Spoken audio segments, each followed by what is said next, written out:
Hey Dave, where are you right now? My water just broke. Please come home right away. Oh, that's impossible. I'm on a trip with Emma right now. I'm not nearby, so call someone else, like your parents. No way. This was a critical moment, and today was supposed to be the due date. Despite that, why was Dave on a trip with Emma? Feeling frustrated but realizing time was of the essence, I hurriedly called my dad. With the help of my dad and his assistant, Rick, I managed to safely give birth to a baby girl. Still, Dave had planned a trip with Emma on the due date and didn't visit me even once during my hospital stay. Even after knowing our daughter was born, he continued his trip. Does Dave really think Emma is more important than our newborn daughter? I was completely furious and decided to plan some revenge. With the help of my dad, who is the president of a construction company, Dave was in for a surprise when he returned from his trip. I'm Kate Martin, a 37-year-old housewife who got married a year ago. Before my marriage, I worked at my dad's construction company. I stayed single into my mid-30s, dedicated to my work, and planned to take over my dad's company one day. But then a turning point came. It happened when we were contracted to renovate a hospital in the neighboring town. After work, a man suddenly approached me. Excuse me, are you on your way home? If it's all right, would you like to have dinner together? The man who spoke to me was a doctor working at that hospital. I had no particular plans, so I didn't find any reason to refuse and decided to go with him. The doctor's name was Dave Martin, 3 years older than me. He had noticed how hardworking I was and found me intriguing. Dave, like me, was dedicated to his work and still single. I hadn't had much luck with men until then, but I started to wonder if he was interested in me. After all, I was at an age where it wouldn't be strange to meet someone nice. However, I had the goal of taking over my dad's company. Since Dave was a doctor, I wondered if our futures were compatible. Curious, I asked about his views on marriage. So Dave, do you want the woman you marry to have a career? Dave smiled and answered, No. It might sound old-fashioned, but since my job requires me to be away from home a lot, I'd like my partner to focus on the household. But don't worry, I'll fully support and take care of you, so you won't have to worry about anything. Although he clearly expressed his thoughts, it wasn't the answer I was hoping for. Did I phrase my question wrong? It seemed like he thought I wanted to be a housewife. Marrying him might mean our values wouldn't align. Feeling uncertain about our future, I thought about giving up on dating him. We ended that day by exchanging contact information and going home without any conclusions. However, as night fell, I couldn't stop thinking about Dave. I realized I liked him. Unable to suppress my feelings, I received a call from Dave. Sorry, once I got home, I couldn't stop thinking about you, Kate. Would you consider going out with me? I was thinking the same thing. I never expected Dave to feel the same way about me. So we started dating. But the issue of whether to take over the company remained. When I consulted my dad, he reassured me. Don't worry about the company. We have many capable employees who can handle things. Just focus on your happiness and live your life to the fullest. His words filled my heart. Eventually, Dave proposed and we got married. We started our happy married life, or so I thought. As Dave had mentioned from the beginning, his job kept him away from home more often than I expected. After getting married, I quit my job to become a full-time housewife. Even though I was determined to take care of our home, I started feeling lonely being alone so much. When Dave was home, I couldn't complain about feeling lonely since he came back tired. However, my worries didn't end there.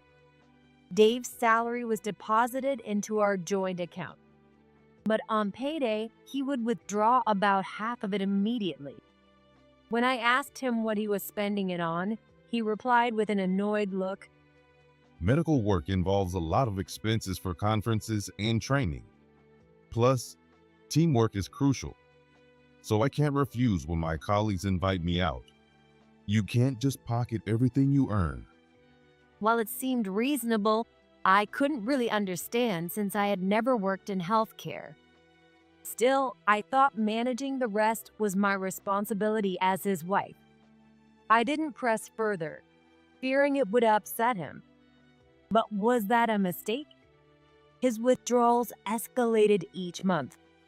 Initially, he left half for household expenses, but it soon dwindled to 1/3, then 1/4. No matter how much I tightened our budget, it wasn't enough. Whenever Dave came home, I asked why he spent so much, but he insisted it was necessary expenses. However, this seemed excessive.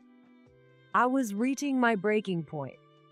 How can we manage if you cut our living expenses this much, even if it is necessary?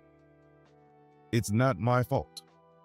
If you need more money, why don't you get a job yourself? How could he say that now? I wanted to keep working, but it was Dave who asked me to quit.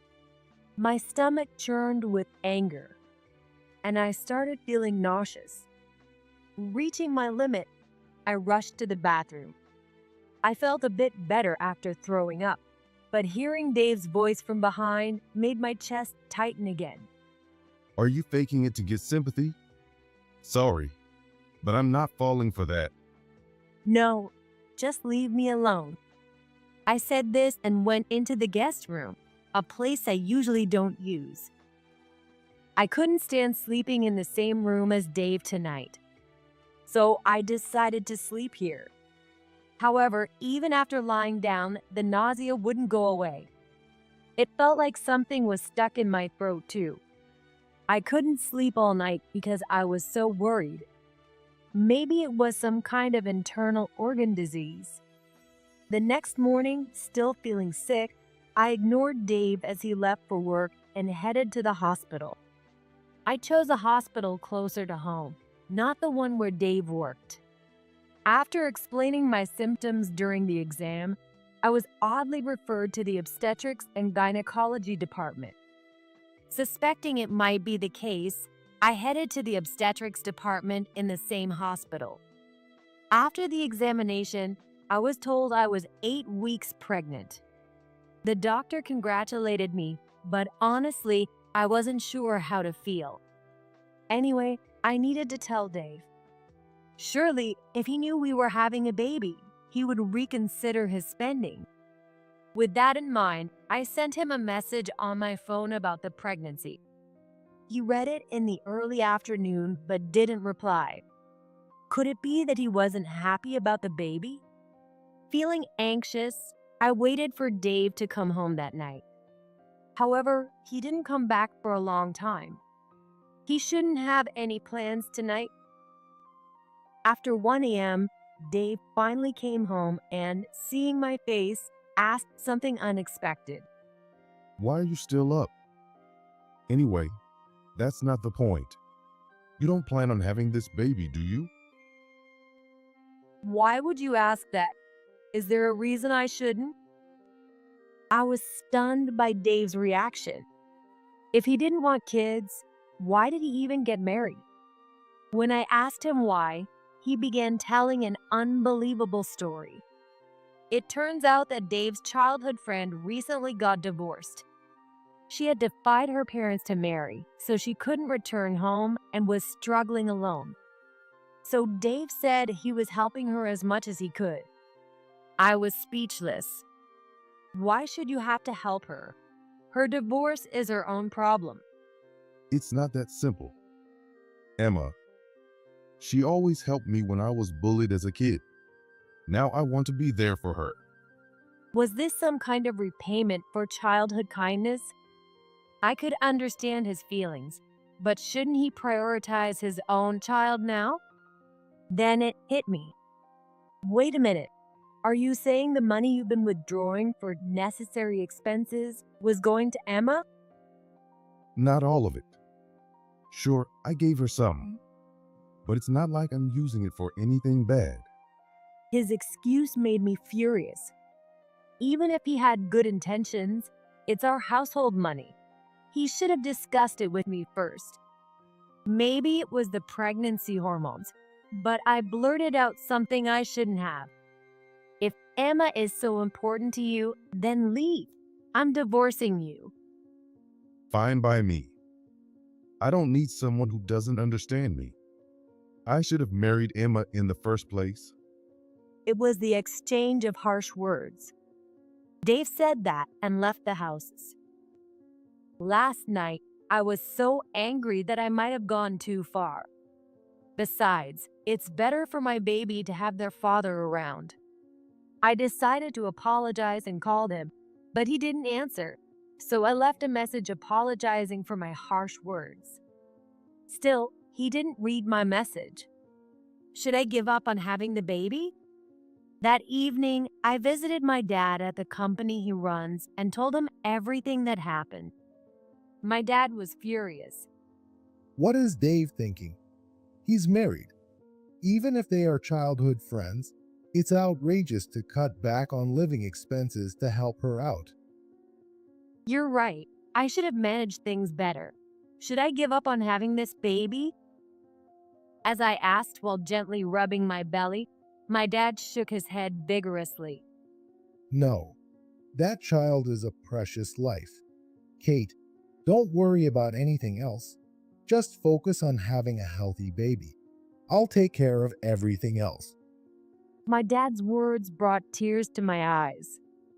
All the employees of the company who were around him said they would help. They were originally my coworkers, and we've always shared everything with each other.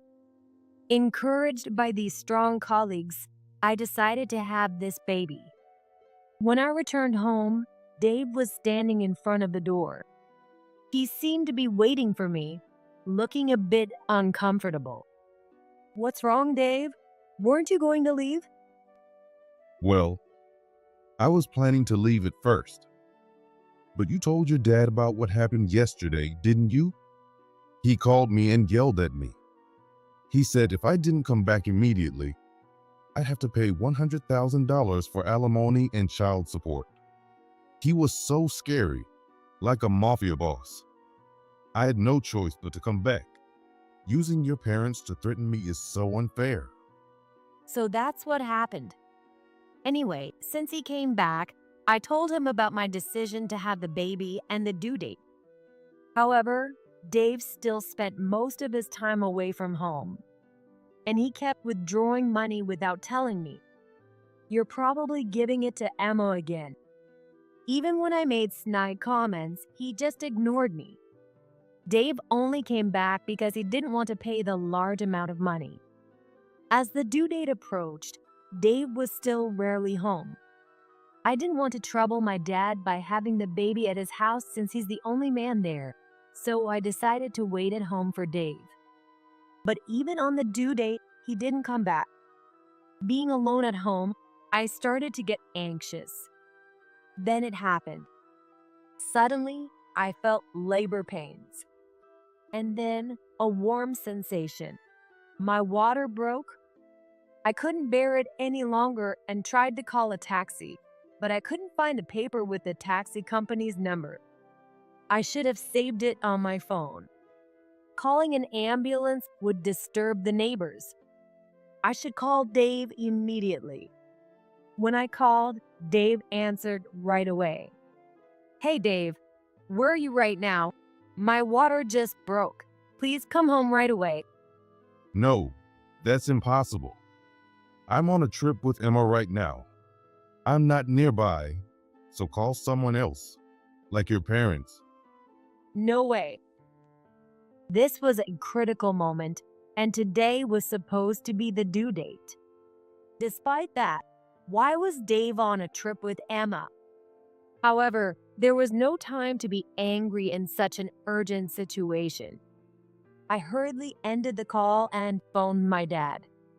He said he would come right away. Since he didn't have a driver's license, he came with his assistant, Rick. Kate, are you okay? We're going to the hospital right now. He called out to me loudly while running toward me with Rick, his assistant, who was driving. Rick is the company's executive vice president and always supports my dad in emergencies. I put my arms around both my dad and Rick, and they helped me to the back seat of the car. My dad sat next to me and kept encouraging me while rubbing my back until we reached the hospital. Thanks to them, I safely gave birth to a baby girl. I heard it would have been dangerous if we had arrived a bit later. I was filled with gratitude for my dad and Rick. Thanks to them, I was able to safely deliver my precious child. I couldn't help but adore my daughter, who was crying with a bright red face. My dad was overjoyed, raising both hands in celebration of having a grandchild. I asked my dad to bring Rick, who had been waiting outside the delivery room, inside. I wanted to thank the man who had saved my daughter's life as soon as possible. Rick came in, looking a bit embarrassed. Kate, congratulations on the birth of your baby. All thanks to you, underboss. Rick laughed and shook his head lightly when I called him by his old title. No, our company is now a legitimate company, so please don't call me that. Your daughter will be surprised. For a moment, the atmosphere felt warm, and I smiled. Was it just my imagination? My daughter, who had stopped crying at some point, now seemed to have a slight smile on her face. Seeing my daughter's peaceful expression, I resolved to make her happy no matter what. However, my spirits sank as I stayed in the hospital room. This was because I hadn't been able to contact Dave since then. He knew I was admitted to this hospital, and I had sent him my room number via message. The longer I waited for a response from Dave, the more depressed I became each day. Even after knowing his daughter was born, it seemed Dave continued his trip. Could Emma really be more important to Dave than his newborn daughter? I knew being upset wasn't good for my daughter. Still, I couldn't control my emotions. I kept recalling Dave's last words on the phone. "What do you mean he is on a trip with Emma?" Those words kept running through my mind like a reel of memories. I loved Dave so much that it made my blood boil. Finally, I snapped and decided to get back at him. As I meticulously planned my revenge in my head, a voice startled me from behind. What's wrong, Kate? You look scary. Snapping back to reality, I saw it was my dad. "Dad, how long have you been standing there?" I just came in. I was going to say something, but you looked so angry, staring at the floor. Is it about Dave? I nodded quietly in response to my dad's question. Was my expression that frightening? I instinctively looked in the mirror and tried to force a smile. Since my dad was here, I decided to ask him for help with something. It was about the revenge plan I had just come up with for Dave. "Dad, I have a favor to ask. I need everyone at the company to help too."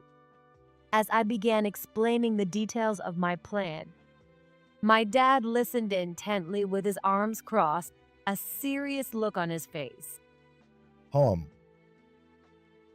When I finished, he tilted his head and said, Isn't that a bit too much?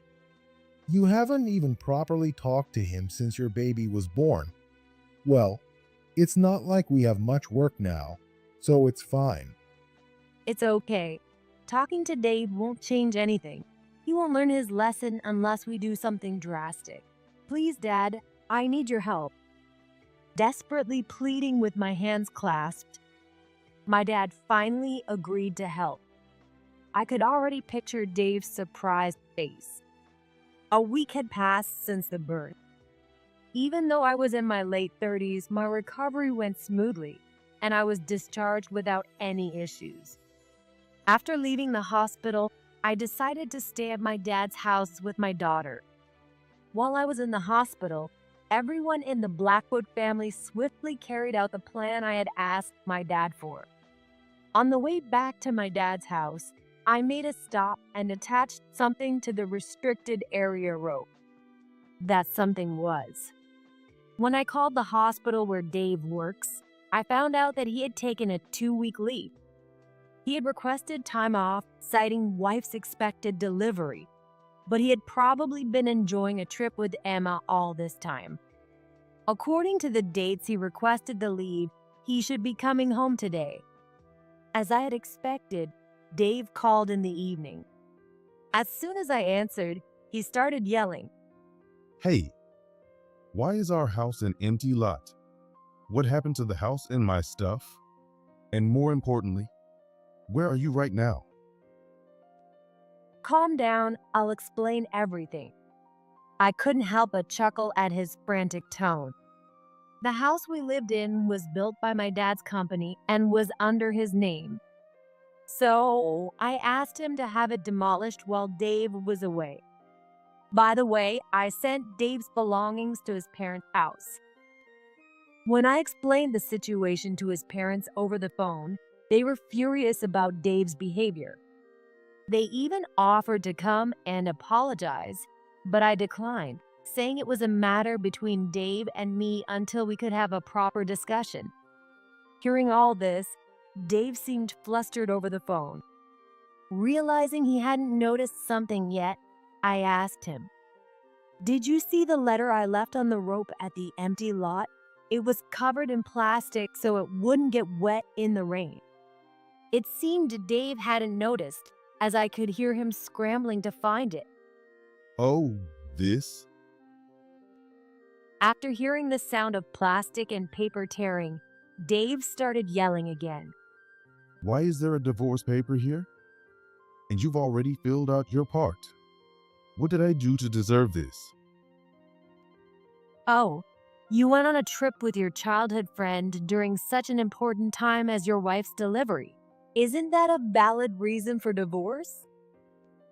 Cheating? Where's your proof? I just went on a trip with Emma because she wanted to go to trip. I didn't do anything wrong. Don't make baseless accusations without evidence. Dave denied cheating, but I had solid proof. Right after giving birth, I told my dad about Dave and Emma's trip, and Rick heard it too. When Rick heard the name Emma, he reacted. Could it be Emma Brown? If so, that's my ex-wife who recently got divorced. I remembered that Rick had gotten married about a year ago, but I had never seen his wife's face and recently heard that they had divorced. I described Emma's features as I knew them from Dave, and it seemed to match Rick's description. Then Rick said, If it's the hotel Emma mentioned wanting to go to, I have a good idea where it is. I'll send some of my colleagues to check it out.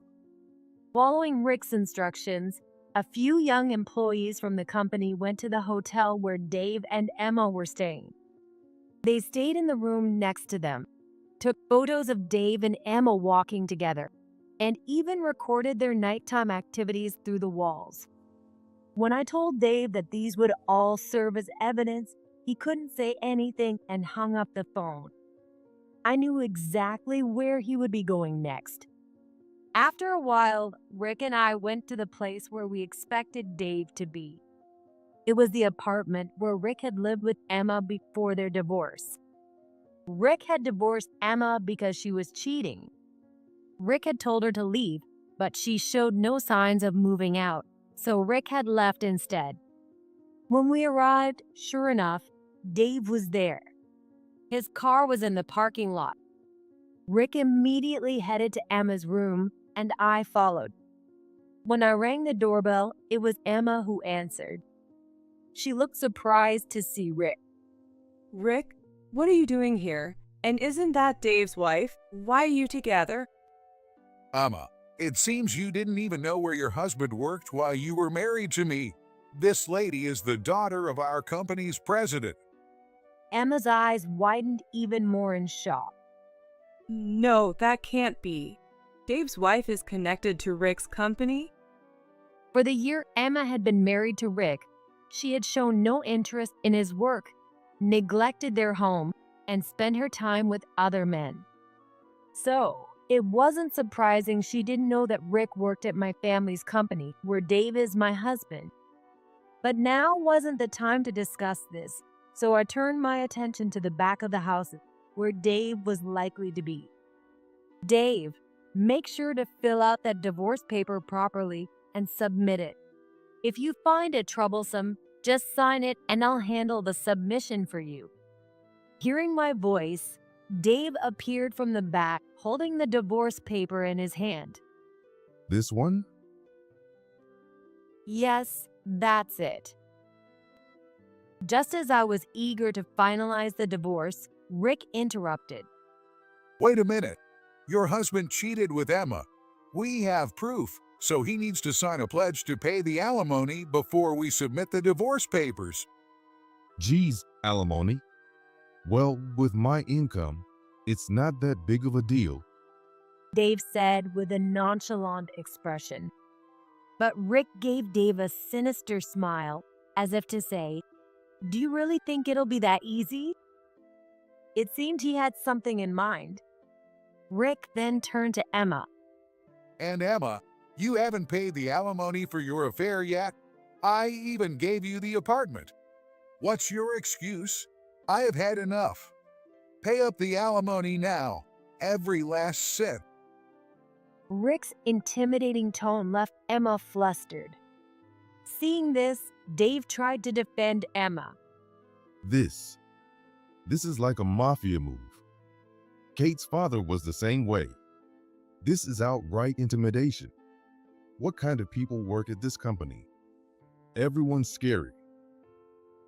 Mafia? Up until recently, everyone here used to call me underboss. Dave's face went even paler.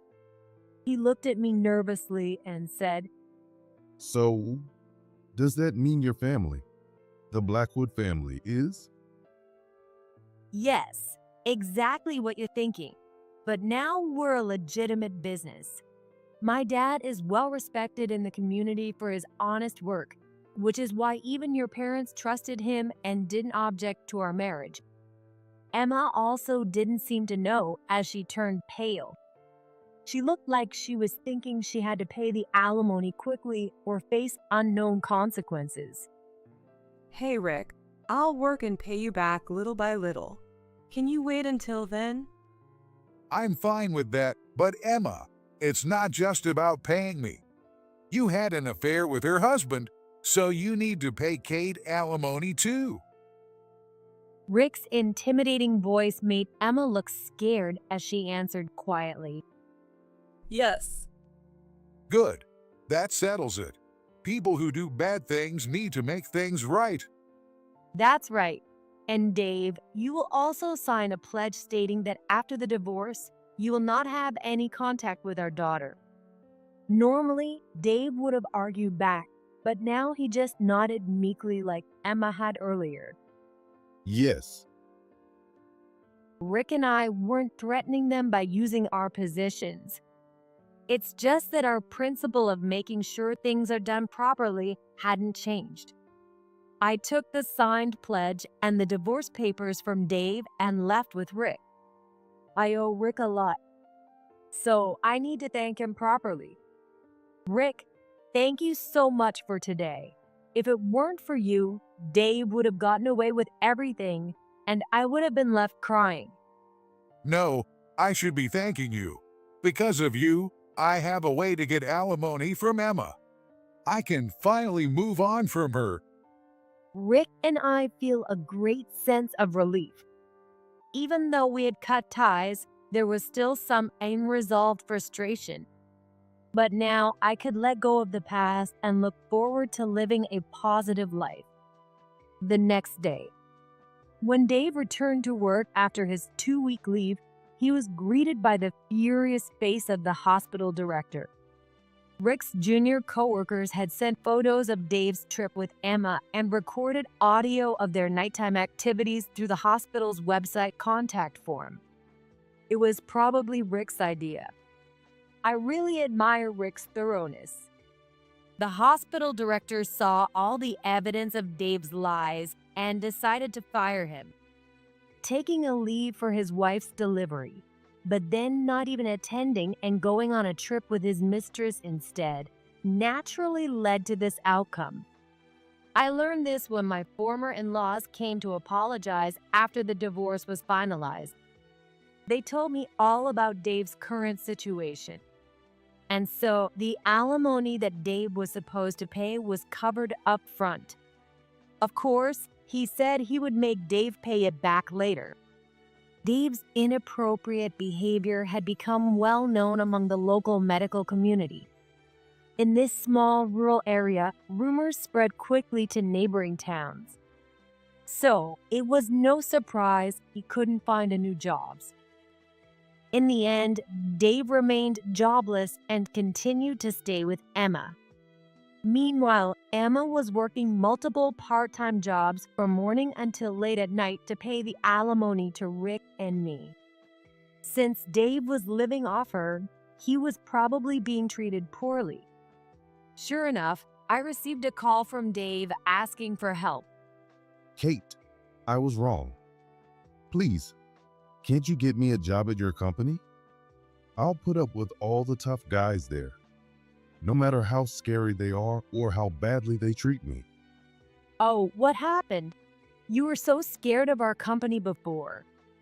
According to Dave, Emma was making him do a lot of chores since she was busy with her part-time jobs. Even for simple cleaning tasks, if he left any dust, she made him redo it. Furthermore, if she didn't like the seasoning of the food that Dave cooked, she threw it in the trash.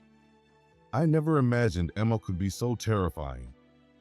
Sure, she was strong-willed even as a kid, but sometimes she even chases me with a knife. I don't think I can survive this. Well, she did protect you from bullies as a kid. Even I'd be scared of such a strong-willed woman. Indeed, there wasn't a single person in our family, even before we went straight, who would do such a dangerous thing. It's surprising that even ordinary women can be so terrifying. But despite feeling a bit of sympathy, helping Dave would mean eventually letting him see our daughter. If possible, I don't want him to meet her now. Maybe one day when she grows up and decides she wants to meet her father on her own. So I hardened my heart and responded coldly. Sorry, Dave, but I can't help you. You made your bed, now you have to lie in it. Find a job and make enough money to move out from Emma's place on your own. With that, I hung up the phone without waiting for his reply. Even though he had a medical license, he would have to figure something out eventually. However, a shocking event happened soon after. While watching TV at home, I saw a news report that Dave and Emma had been arrested. Upon hearing more details, it turned out that Dave, desperate for money, found a high-paying part-time job online. Emma jumped at the chance and joined him. But it was a shady job in the underworld.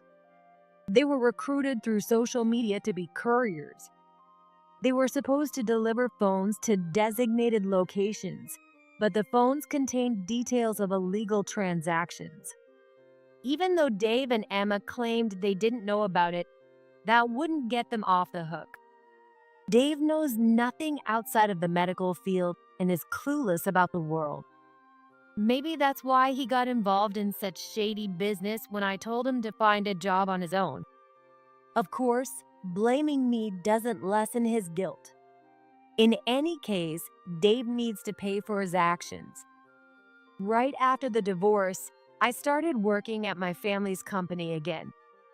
During a break at work, I told everyone about Dave and Emma's incident and the events leading up to it. Everyone was more shocked by Emma's rough treatment of Dave than by the incident itself. Even we wouldn't go that far. She's really scary. No wonder Rick divorced her so quickly. Rick nodded in agreement as everyone expressed their surprise about Emma. Well, maybe the real bad guys aren't the ones from our world.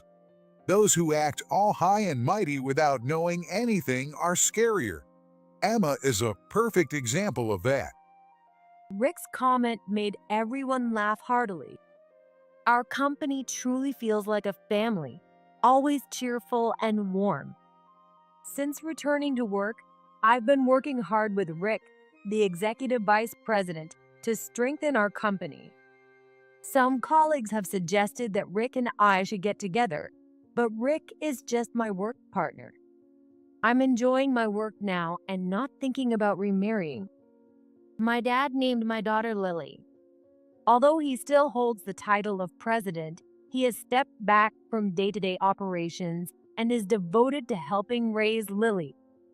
The employees fondly call him the grandpa, and he seems happy to be called that.